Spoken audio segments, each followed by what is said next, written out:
बकवास की बातों पे सुबह से लेकर शाम तक चर्चा होती है, लेकिन जिन समस्याओं से आम जनता परेशान है उसके ऊपर बिल्कुल चर्चा नहीं हो रही। भारत में हर साल 20 लाख लोगों का हाथ पैर टूट जाता है जमीन विवाद के कारण, और जो 20 लाख लोगों का हाथ पैर टूटता है उसमें से 2 लाख लोगों की अकाल मौत भी हो जाती है। इसके बावजूद जमीन विवाद कैसे रुकेगा, जमीन विवाद क्यों होता है, इसका क्या स्थायी समाधान है, इसके ऊपर न संसद में चर्चा हो रही है, न विधानसभा में चर्चा हो रही है, और दुर्भाग्यवश मीडिया में भी चर्चा नहीं हो रही। कर्नल कबोत्रा पंजाब में अपनी जमीन छुड़ाने के लिए पिछले 25 साल से लड़ रहे हैं। जौनपुर में शंकर जी की मंदिर की जमीन पे कब्जा हो गया है। पिछले 40 साल से जो मंदिर के पुजारी है वो लड़े जा रहे, अब तक 400 तारीख मिल चुकी है, लेकिन न्याय नहीं मिला। मथुरा में विद्या देवी अपने को जिंदा साबित करते करते 3 साल मुकदमा लड़ी और मुकदमा लड़ते लड़ते मर गई, लेकिन अपने आप को जिंदा साबित नहीं कर पाई और उनकी जमीन पे किसी और ने कब्जा कर लिया। आए दिन यह घटना हो रही है कि जमीन के मालिक को पता ही नहीं होता है, तहसील में जाके उसकी जमीन कोई और बेच देता है। और यह सब इसलिए हो रहा है क्योंकि हमारा कानून घटिया है, जो हमारा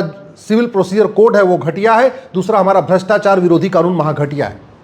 लोग लेखपाल को पैसा खिला रहे हैं, कानूनगो को पैसा खिलाते हैं, पटवारी को पैसा खिलाते हैं, और किसी की जमीन, किसी की खतौनी किसी और के नाम करा देते हैं।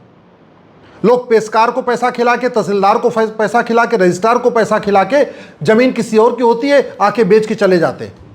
और वो इसलिए हो रहा है क्योंकि भ्रष्टाचारियों की न 100% प्रॉपर्टी जब्त होती है, न उनकी नागरिकता खत्म होती है, न उनको चीन के तरीके फांसी दी जाती है।